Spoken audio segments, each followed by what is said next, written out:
Hey, welcome back to another episode of Namaste Y'all. I'm so glad that you joined me today. I am Dr. Stephanie Boyce, and I'm so excited to be here with you today to talk about a millennial's journey to self-love. Now, a big part of my journey to self-love has included, like I told you in the pilot episode, a study of so many books about self-love, self-discovery, relationships, and just like all of these things. And so every episode I have a book that I'm going to feature. This week I'm going to feature Eat, Pray, Love by Elizabeth Gilbert. If you haven't already read this book, now let me tell y'all, this book is special to me because I remember when this whole phenomenon happened with Eat, Pray, Love. It was on Oprah and it was a whole thing, and it was a lot of middle-aged women. I was always a fan of Oprah from the time I was like a high school kid, like younger.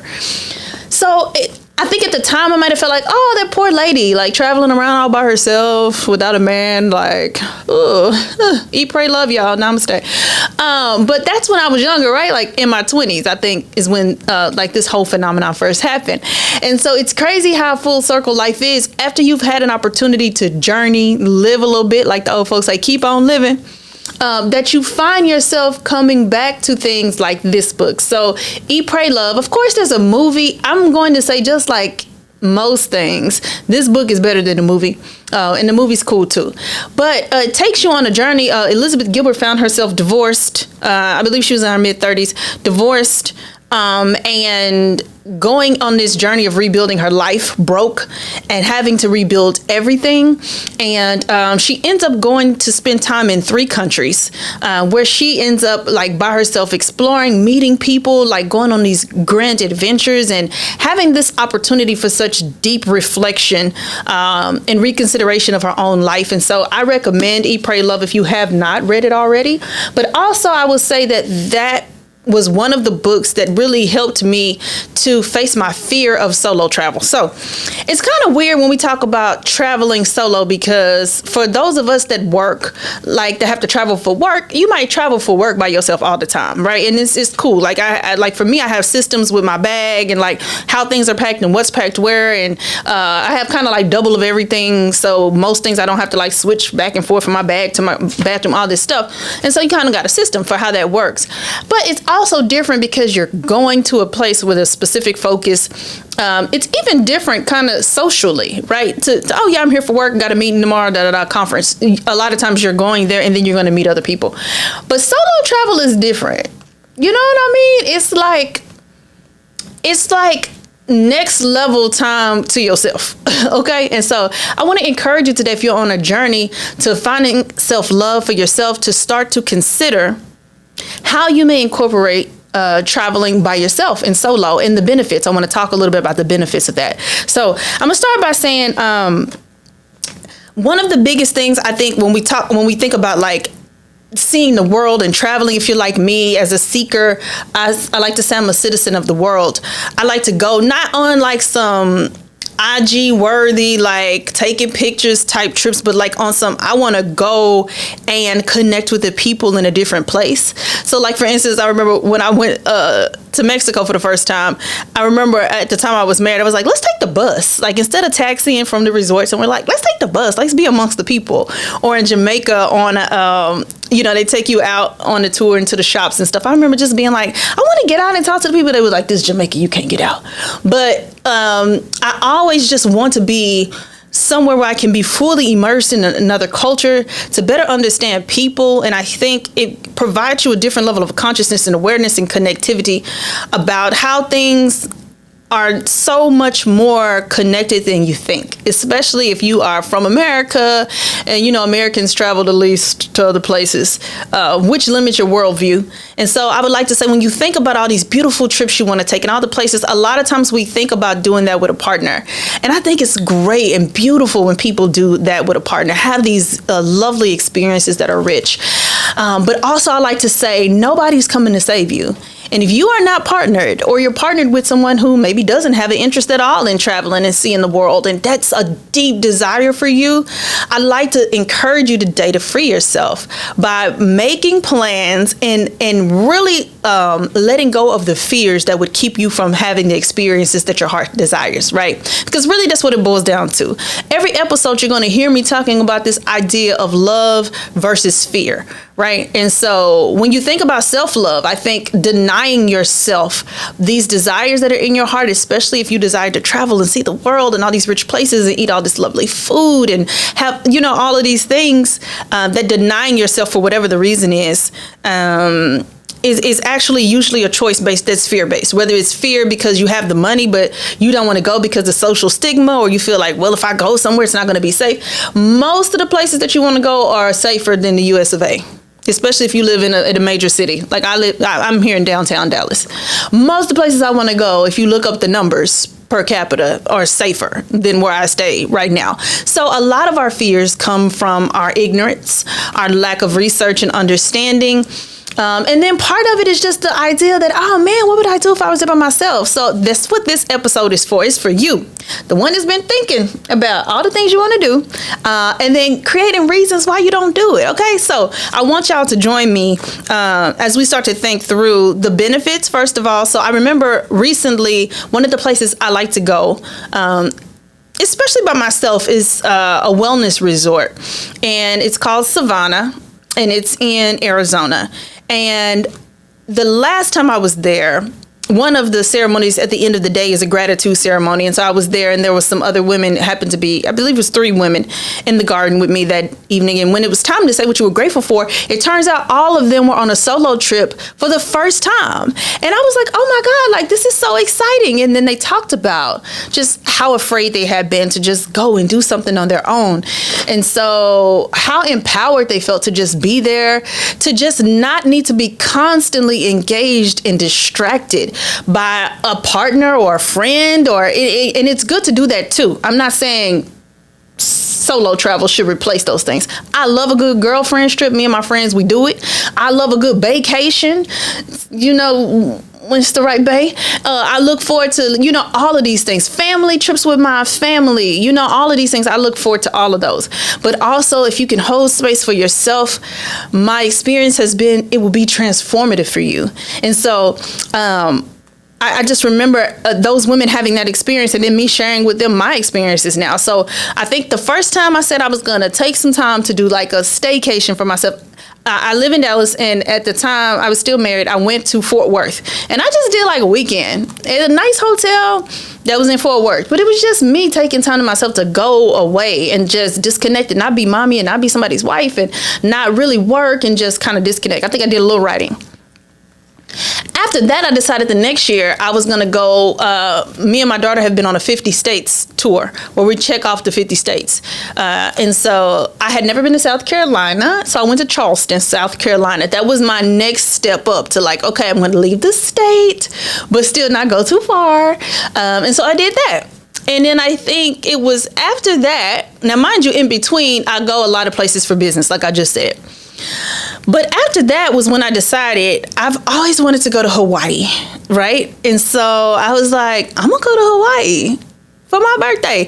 Like, if I was with someone, now this was, of course, I was divorced by then. I'm like, if I was with someone, this is what I think about, because when I say nobody's coming to save you, what I want to invite you to do is consider whatever it is you desire in your heart, so shall it be, right? So I said, for my birthday, this was last year, I said, for my birthday, if I was with someone, what would I like that person to do or take me? Like, what would I like? And so I always want a trip for my birthday. I always want to be somewhere, preferably somewhere new, but somewhere. And that's just to disconnect, to really take time to reflect on where I am and what I have going, because my birthday's in December. So it's always like I'm already in this place of getting the new year started in my mind in terms of reflecting on this year and then making goals and thinking about where I am and all these things. And I said, I haven't been to Hawaii, and I think I would like to do that. And so I made the plans last year, and I went to Hawaii for a week, y'all. So this was the furthest I've ever been from home. And I think the longest I had ever been by myself. And I went to Hawaii. And I will say, I even considered the idea of having someone with me. And then the scheduling didn't work out. And so then when I got there and I was by myself, like I instantly felt like when I got there, like this was a terrible idea. I was like, why would you're going to be here all week and you're going to be by yourself. And on your birthday, you're going to wake up, you're going to be by yourself. Like this was a bad idea. Again, all the fear voices immediately like started going when I got there. And then I had a discrepancy about my room when I got there. And then of course that just fed the fear of, see, you shouldn't even care. This is what people do. You're traveling by yourself. You're a black woman that's going to try to take advantage of you. They're going to try to, so it's like the time I traveled to Hawaii, I was already with Marriott. They have levels, and I'm titanium elite, so that's like the highest level. Okay, and so I go there, and I'm supposed to have this room with a soaking tub. Wherever I go, I need a room with a soaking tub because I need to soak every day that I'm on vacation. Okay, real bad. And so I had this all planned. I had called them. They told me I would get the upgrade I needed. And I get there and they tell me, oh, no, we don't have that. You'll have to stay over here in this tower. All the soaking tubs in that tower and you're not in that tower. And so we had this whole thing. Now, at this moment in my own self-care journey and my own healing journey, y'all, I had just on a plane. I was reading Love and Awakening, which we talk about in another episode. And I had just read the part, y'all, where the author was talking about how as an adult, you have to treat that part of your childhood trauma where you felt like it wasn't safe to have emotion, right? And it's okay to have emotion, but now as an adult, you understand you can sit with emotions and you don't have to do something about it, right? Because you're feeling something, you don't have to cuss somebody out or do a thing. You can just sit with emotions and let them move through your body. And then you can go on to the next thing because you're an adult now. And so this discrepancy happened and I'm already over here in my head and I'm just spiraling. I'm like, I shouldn't have came over here by myself. This is how people treat black women. Go places in this world. So I go up to my room, the room that they gave me, not the room that I came here for. And I just go straight to the patio. I dropped my bags. I went straight to the patio and I just sat out there and started crying. And I was just like, this was a terrible idea. And I was just breathing. I was doing my breath work and I was just sitting there, just letting the tears fall and just sitting with my emotions. Because this was, for me, a test of what I had just read and said I need to do a better job of. It's like pop quiz. As soon as you get here, can you do it? And I did. And I went to the room and I just sat there. Now, mind you, that also is separate from communicating your disappointments and your feelings or whatever, separate from spewing on people with your emotions, right? So I had already expressed to the manager how disappointed I was, how I had called twice and been reassured that I was going to have this particular room and how I was here for my birthday trip. And it was very disappointing that I wasn't going to have the room that I expected. And then I had shut my mouth and gone up to that other room and just let it all come out when I got up there. And yeah, I wasn't in that room, not even five. Now, mind you, what I could have did was start cussing. I could have knocked something off the top of the counter. I could have cussed. And I would have acted like some of them might have seen black women act in the media. I could have been a media depiction of a stereotype right up in there in Hawaii, like aloha, and start knocking stuff down. But instead, this was a lesson I was on. So I went up to the room and I just had that moment on the balcony where I just let my tears come out and I was just breathing and thinking like, it's okay. Like this is first world problems. Like you're in Hawaii, like it's going to be okay. Let it move through your body. And not even 10 minutes into me being in that room, having that moment on the balcony, the phone rang. I go inside to answer. It's the manager. The same one I just expressed my disappointment to. And he calls me back down and he calls me and says, I was able to look at a couple things and move a few things around and we're going to be able to put you in the other tower so that you can have the room with the soaking tub. Right. And so I share that story to say, like, I got myself together. I went over there. I had an amazing trip for my birthday week. And by the end, I was so glad that nobody was there to distract me, to talk to me, to interact with me. Nobody there for me to consider, what do you want to eat? Where do you want to go? It was all about waking up when I wanted to, when I woke up, going to eat whatever I want, which in the morning is just coffee. Going to find coffee at different places, walking around, taking naps. Y'all, the first 2 days of my trip by myself, my body put me down. When I tell you my body needed rest and restoration, I slept like for the first 2 days. And so I want to encourage you, when you think about going somewhere by yourself, not to take a deficit mindset to it. Well, I got to go by myself because I'm not. No, how blessed you are to be able to go by yourself, right? That you have the resources, that you have the time to take, that you have the life and the health and strength of your body to be able to take yourself. And I think that reframing would be beneficial for us on our journeys, because life is for the living today in the present moment, right? And so for me, I just remember my last day on the trip in Hawaii. I was sitting on the beach next to listening to the water come in on the shoreline, and I was just crying. Like, I was just meditating on the beach, and I was just crying because my heart was so full with gratitude. Like, I had so much fear, but I came here and I did this, and it was so restorative, my trip. And while I was there, I'll say the last thing, I always want to do a new thing, have a new experience on any trip that I take. I decided to do zip lining. Now I'm going to the zip lining place by myself. I've signed up, I paid, whatever. And another thing that I learned on this trip that I'm going to say is a benefit for traveling by yourself is you come to understand the connectivity that we have to humanity as people. Right? When you're from where you're from and you have your people, and we're also tribal, we're used to being around our own people and, constructing our community. And it's wonderful, too, to have our communities and our villages and people that look like us and are like us and believe like us, and our values are shared and all of that. But traveling to other places, what ended up happening on my zip lining adventure was I ended up being there. There was like a family over here and a mother with her daughter over here and a couple of friends over here. What I'm finding is when I go places by myself, the experience that I have in a moment is not lessened because I'm there having it with strangers or having it with my best friend. You know what I'm saying? And so what I experienced was just in the moment, we just connected. It was just like, okay, who's up next? It's your turn. And me just showing up authentically, being friendly, offering to, hey, you want me to take your picture when you go or do your video? Then the next time somebody's saying, hey, let me have your phone, I'll record you when you go, and laughing when somebody has a blip or like whatever.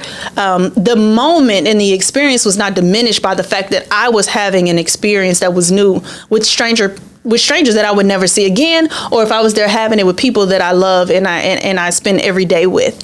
And so I'd like to say that if you haven't already, start considering taking your first solo trip. Okay, and here's a couple of tips. So the first thing I would say is set a Google flight tracker. So doing something, okay, I'm going to help somebody because this is the way my life works. Faith moves. Sometimes you have to do things to prepare you for something else. So, for instance, setting a Google flight tracker might be the first step for you, right? Not just booking a flight and just going and like, I'm just going to go. But if this is something that you've really been thinking about, it may be just setting a Google flight tracker. So, for instance, right now I've decided probably next year I'm going to go to Paris, or I'm going to go to Rome, and I'm not sure yet. So the first step for me was to set a Google flight tracker on both. Now, Google will email me almost weekly now, I think, maybe sometimes a couple times a week, to be like, hey, we saw a low fare on that trip that you did. Hey, it's only this much dollar. And it's getting me in the habit of realizing, first of all, like, oh, this isn't as expensive as I thought, to go to Paris or to go to Rome. The second thing is I start to gather my research. I start to, okay, when I go, where would I stay? So for me, like, you can build out your wish list on like Airbnb if you're a person that prefers that. Or for me, like I travel with Marriott, like on there, you can make wish lists for different places. Wherever it is, like start your research. Like, where would you like to stay? Like how many stars do you require? Like, what are the amenities? Like for me, I need to go somewhere with a spa because as soon as I touch down, I'm going to get a massage, either the first day or the second day. The massage tells my body we in chill mode now. You can relax this, right? So I'm looking for places that are either they have a spa at the hotel, or if it's an Airbnb, it's in close proximity, I can get to a spa. So consider the things that are important to you. Are you a person that likes to go out on adventures and like do a whole lot of excursions? Like start looking up some places and go ahead and make a list, right? So build that out. And then also, if you're traveling by yourself, I want you to be mindful, even though we don't want to function in fear, you want to consider the safety ratings, right? Like do your research on that too. Don't just like, oh, I'm not functioning in fear, so I'm just going to go over here. But most of the time, what you're going to realize when you do your research is that most of the places that you're thinking in your head you want to go, they have lower crime rates than America. Okay, so then the next thing is to look at your calendar and block the time. Block the time on your calendar. If you're looking to do a trip next year, I'm going to challenge you. Block the time on your calendar now and consider, do you have the PTO time to go? Like, okay, what would you need to do between now and then to be able to actually, have the time, right? Because we got to make sure we have that considered too. Okay. Now look at your calendar, block that. And then I recommend, and everybody's finances are different, consider saving separately, right? Let's say you got your emergency savings over here for emergencies, and maybe you have another account where you can put money aside just for your travel. That could be solo travel, friends, like whatever travel you're going to be doing. But to have that money separate, if you are a person for whom travel is important and a value of yours, save the money separately, okay? The next thing is to, once you have the money saved and you know where you're going to stay and you're going to book it. Don't call your mama or your best friend and say, I'm thinking about going by myself. A lot of people in your life that love you, they care about you, and they mean well, will say, oh, hell no.